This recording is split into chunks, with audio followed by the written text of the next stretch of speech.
One day, Thomas was at the quayside of a small village. Fish were being loaded into his cars. The work took a long time. The fishermen were using old equipment, and Thomas was worried. "I'm going to be late for Henry at the docks. He won't like this. Please hurry up." Thomas was rudely interrupted.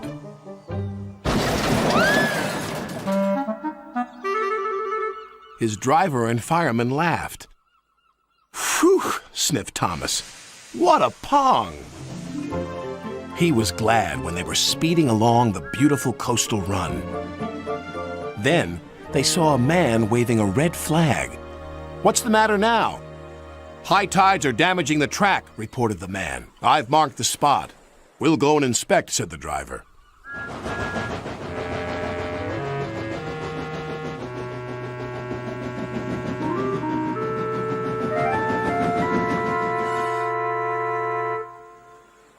"It would be dangerous for heavy engines like Henry," agreed the driver.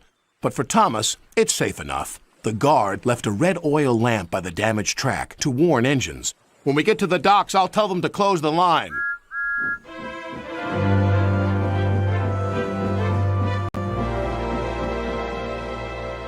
Henry was waiting for Thomas's cars.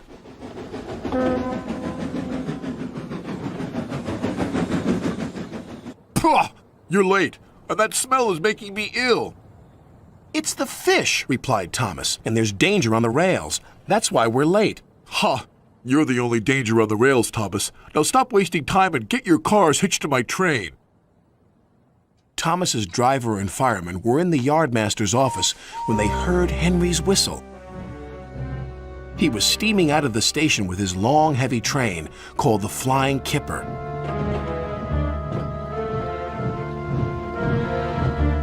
"What route is Henry taking tonight?" asked the driver. "The coastal run. It's the quickest." "But I told you," gasped the driver. "That's dangerous for a big engine like Henry." The yardmaster quickly phoned the signalman.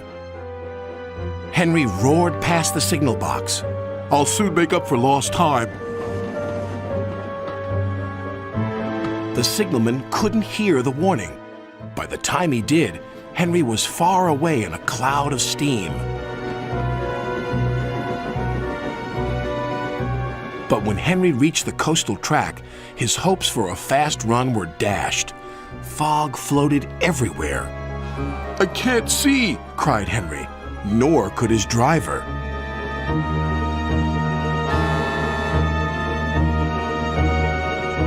And when he could, it was too late.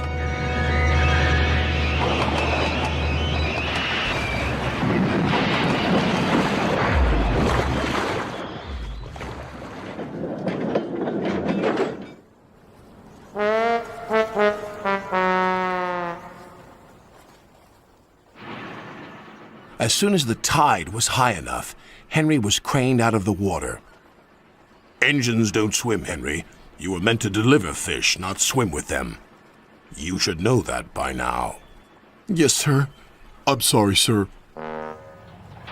When Henry arrived at the docks, Cranky the Crane looked down on him. My, Henry, I expect you'll have some fishy tales to tell. But take my advice, have a long hose down first." But there was worse to come. "Look, they've caught all this fish and a green whale, too." "It's not a whale, it's a monster." Henry was most upset. Thomas now felt sorry for Henry. "Come on, your driver says it's time for a nice washdown. Then you'll feel much better." And Henry did. "I'm sorry I was rude to you, Thomas." "That's all right. But can you smell something?" "What?" "Fresh air," "Oh, yes," replied Henry.